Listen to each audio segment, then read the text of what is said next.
Well, thank you very much. It's an honor to have the President of Ukraine with us.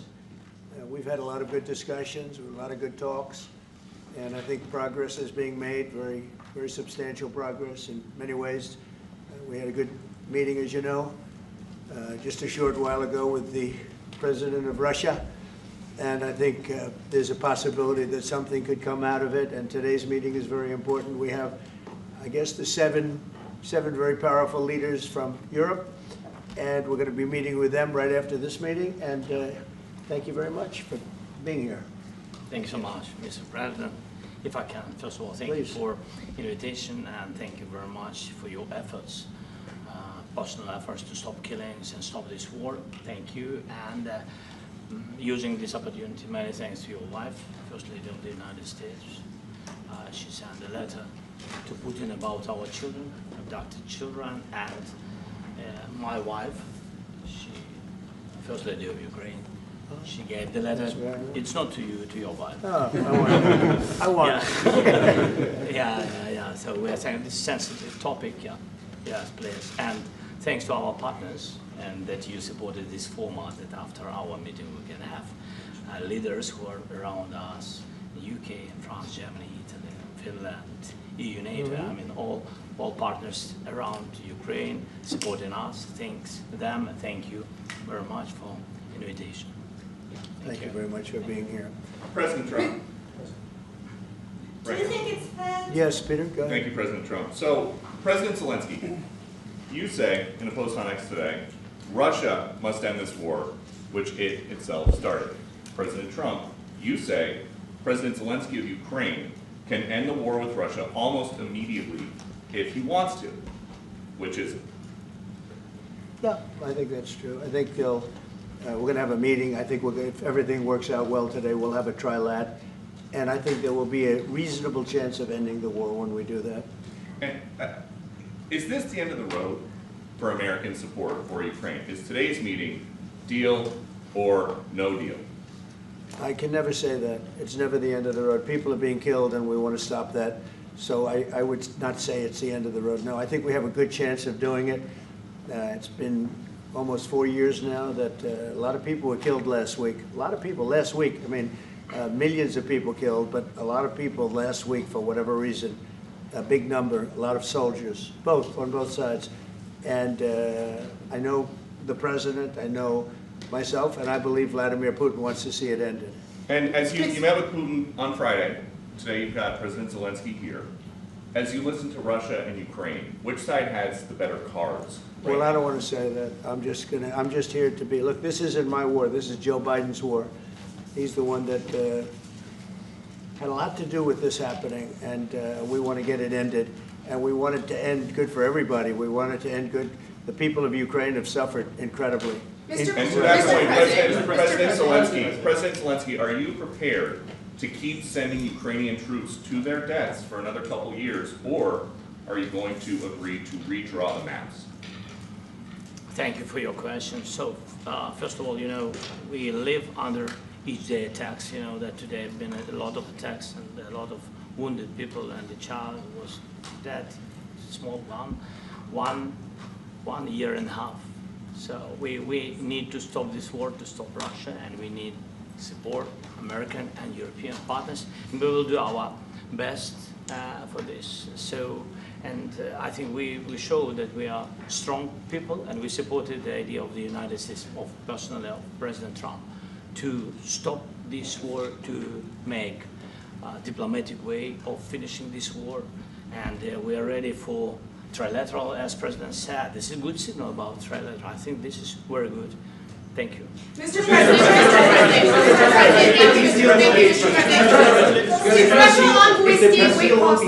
yes, if the peace deal will be achieved, are you going to be willing to send American peacekeepers to Ukraine? Well, we're going to work with Ukraine. We're going to work with everybody, and we're going to make sure that if there's peace, the peace is going to stay long term. This is very long term. We're not talking about a 2-year peace and then we end up in this mess again.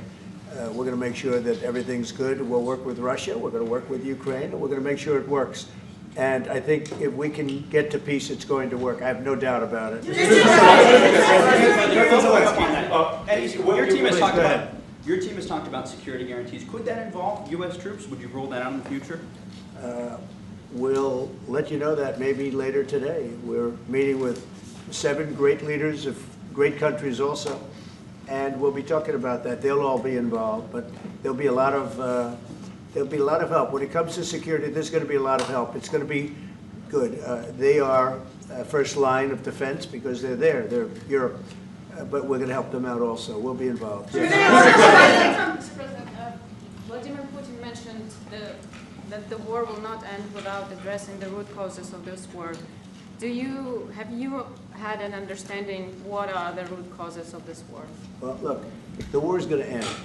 When it ends, I can't tell you, but the war is going to end, and this gentleman wants it to end, and Vladimir Putin wants it to end. I think the whole world is tired of it, and we're going to get it ended. It was, you know, I've done 6 wars. I've ended 6 wars, and I thought this maybe would be the easiest one, and it's not the easiest one. It's a tough one. A lot of reasons for it, and they'll be talking about it for a long time, but they'll be talking about the others. Look, India, Pakistan, we're talking about the big places. When you look at, you just take a look at some of these wars. You go to Africa and take a look at that. Rwanda and the Congo, Republic of the Congo. That's been going on for 31 years. And so we've done a total of 6, and we really have 6, not including the fact that we obliterated, and it turned out to be a total obliteration, the nuclear, as you said, the future nuclear capability of Iran. And this one, I think we're going to get solved also. I feel confident we're going to get it solved. Like guarantees or special envoy put forward. Thank you, Mr. President. Can you tell us about your conversations with European leaders and what they need to see to support an end to the war? Yeah, well, we're going to be meeting with a great representative group and 7 very powerful, very big countries, and great people, all friends of mine and friends of yours. And we're going to have some suggestions made. They want to see peace. They would like to see peace. President Trump, when did Russia, you said last in night the red, in the red. President Trump, do you think it's fair to, for Ukraine and for Russia to achieve a lasting and durable peace if Ukraine cedes its territories that Russia hasn't yet conquered? Do you think it's a fair peace for Ukraine? We're going to have a lasting peace. Just to answer the first part of your question, we're going to have a lasting peace. I hope it's going to be immediately. I hope it doesn't have to go on.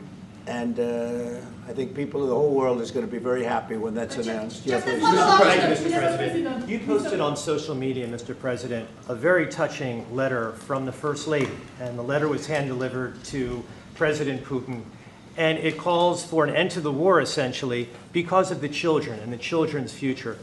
Why did the First Lady feel that letter was necessary? Was it because she believes that Mr. Putin is the aggressor in the war? Is a similar letter being hand-delivered to President Zelensky? So the First Lady felt very strongly. She's watched the same thing that you watch and that I watch. I see things that you don't get to see, and it's horrible. But when she's got a great love of children, she has a wonderful son that she loves, probably more than anybody, including me. I hate to say it, but she loves her son. She loves children, and she hates to see something like this happening. And that goes for other wars too. I mean, she sees the heartbreak, the parents, the funerals that you see on television. Always funerals. We want to see something other than funerals. No, she felt. It was a beautiful letter. It was very well received by him. And she did ask me to say, you know, she would love to see this end. She would love to see it end. And she says it very openly, very proudly, and with great sorrow because so many people have been killed. Mr. President, last week, Brian, go ahead, Brian. Yes, sir. I've got a question for each of you. Yes. First of all, Mr. President Zelensky, you look fabulous in that suit. I said the same thing. Yeah, you look good. I said the same thing. Yeah, looks good on I you. said to the one that attacked you last time. See, now he's I remember that. Yeah, I apologize to you. You look wonderful. No, my first question for you, President Zelensky. In the same suit. You see, I changed, you are not. Maybe yours is much better than mine. Please. Real quickly, upon peace, God willing we get peace, are you open to holding an election in your country? Yes, of course. We are open for election, yes. We have to do safety circumstances, and a little bit we need to work in the parliament, because during the war you can't have elections, but we can do security. We need, maybe, how to say, we need a truth, yes, everywhere, in the battlefield, in the sky, and the sea, yeah, to make possible for people to do democratic, open, legal elections. So you say we're ready. during the war, you can't have elections.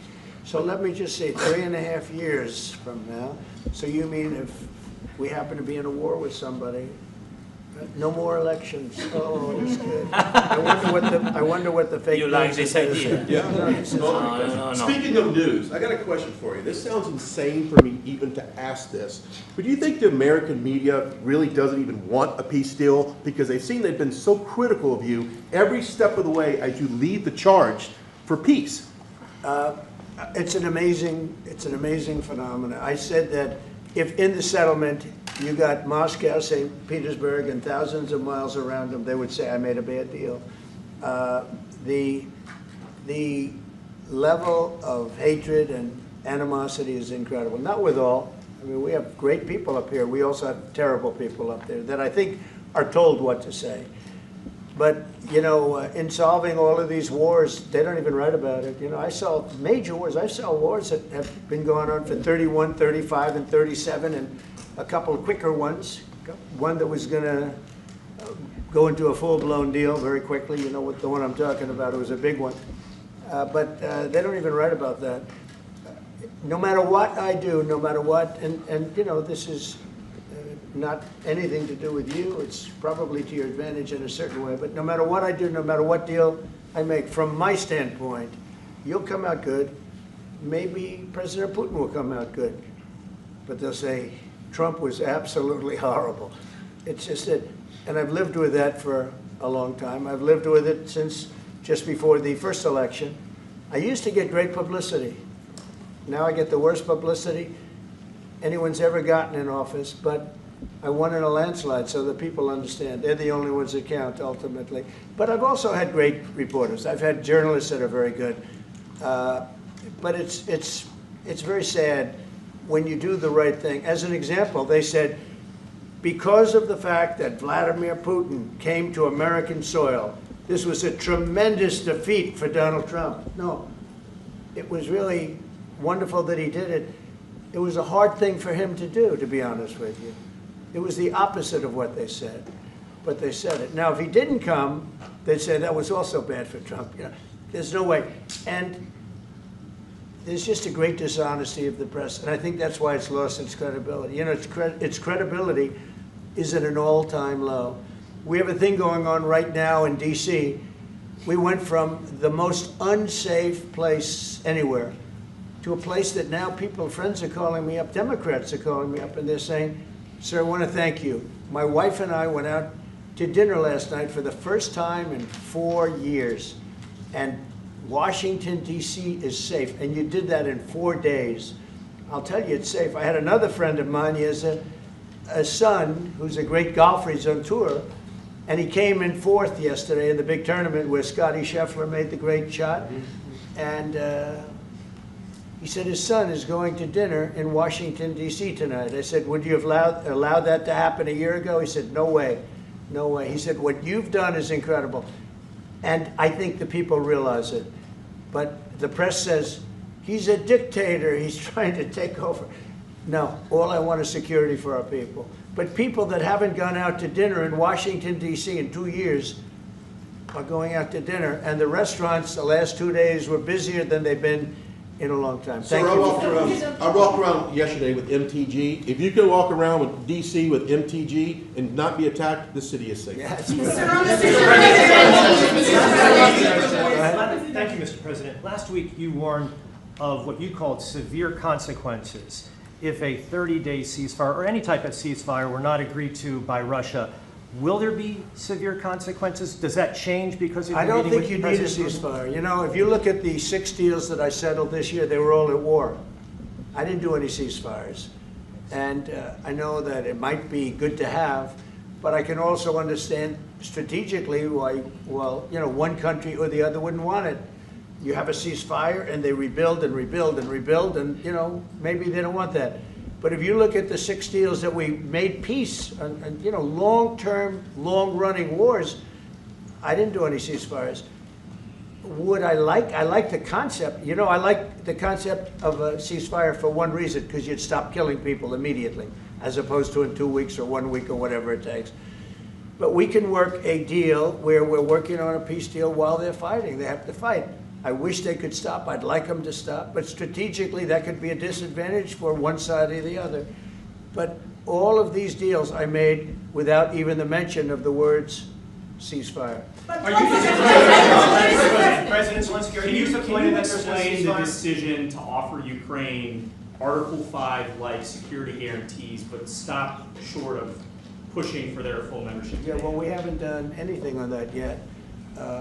If you look back and you go back long before President Putin, it was always a statement that they would never allow Ukraine into NATO. So that was a statement that was made, but we haven't discussed any of that yet. We're going to be discussing it today.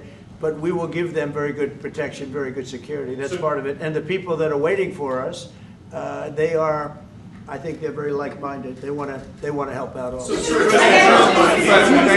you, President.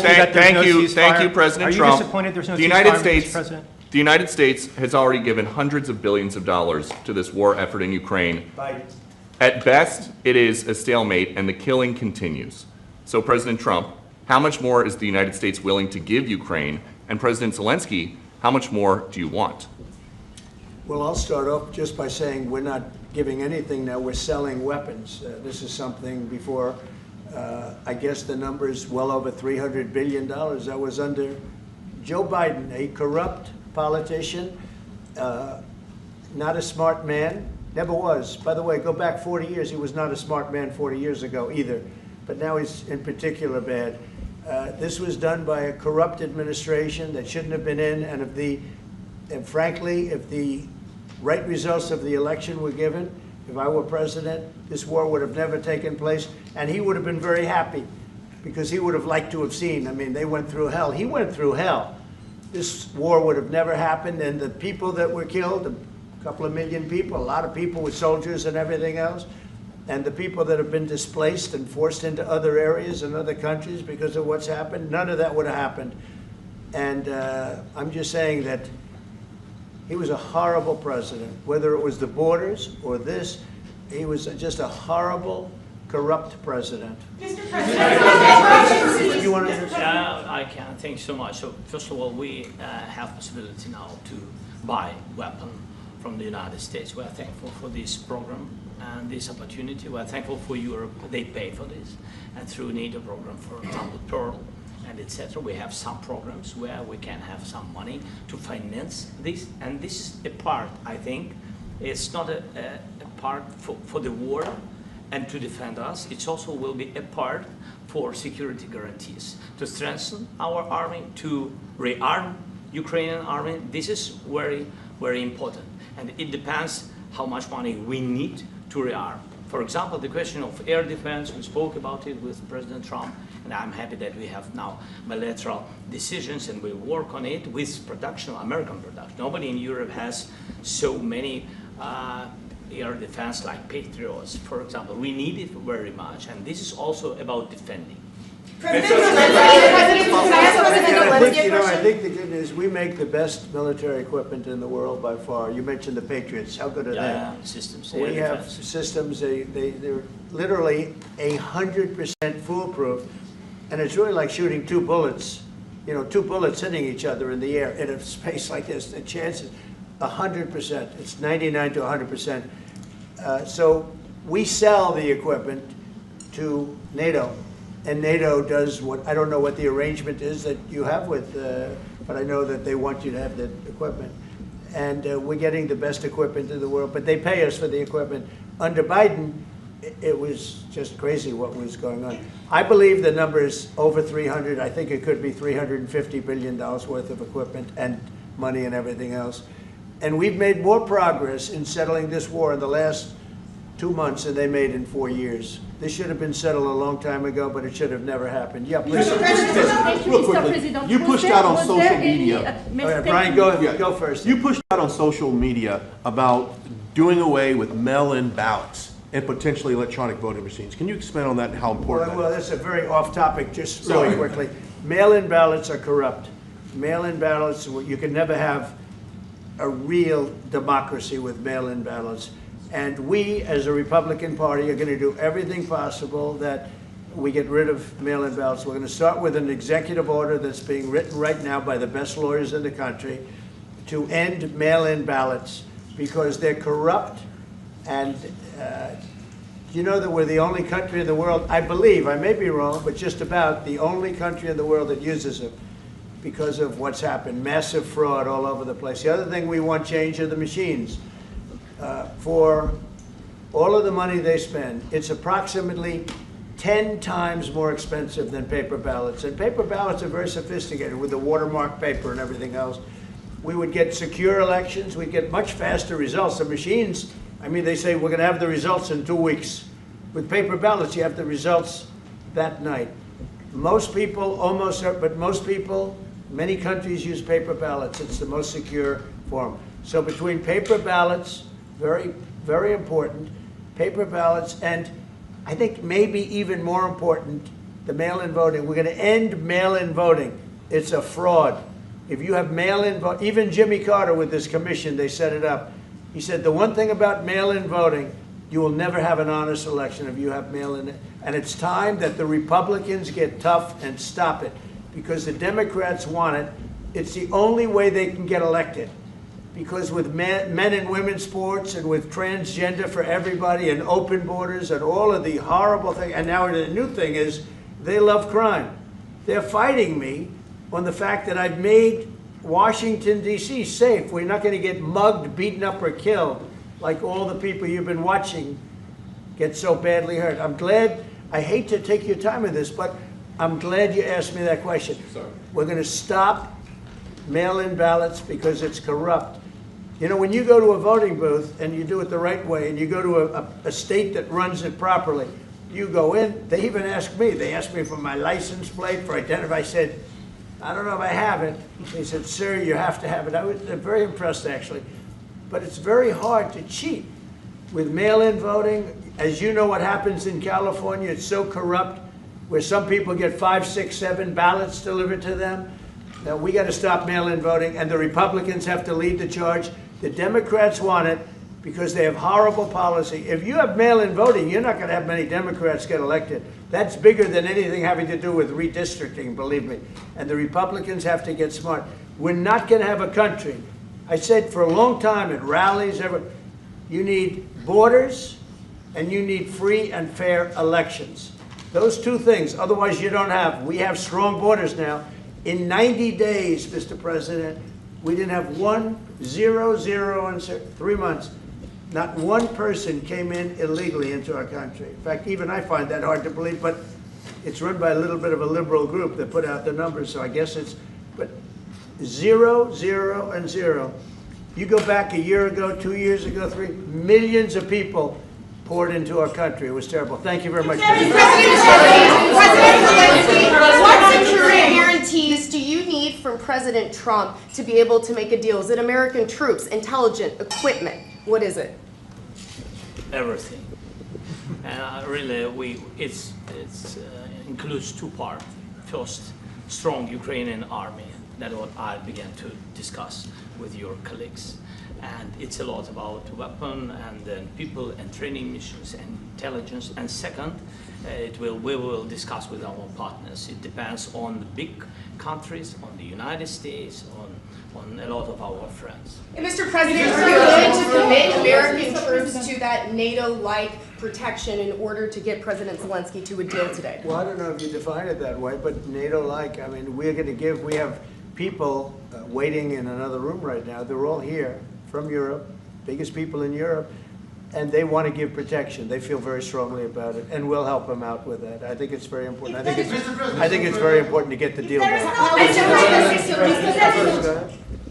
You've been involved to the peacekeeping in Ukraine since your first day in the administration. What would you say to the Ukrainian people right now who are suffering under the Russian attacks and hoping that the American people will stand with them? Well, I know Ukrainian people. I've known many over the years. They're great people. They're smart. They're energetic. They love their country. I mean, they love their country, and we want to get this war ended. That's all I can do. I love the Ukrainian people, but I love all people. I love the Russian people. I love them all. I want to get the war stopped. Very important. Mr. President, was there any aspect of your discussion with Vladimir Putin that left you disappointed? Look, we just spoke to, I was just telling the president, I just spoke to President Putin indirectly, and we're going to have a phone call right after these meetings today. And we may or may not have a trilat. If we don't have a trilat, then the fighting continues.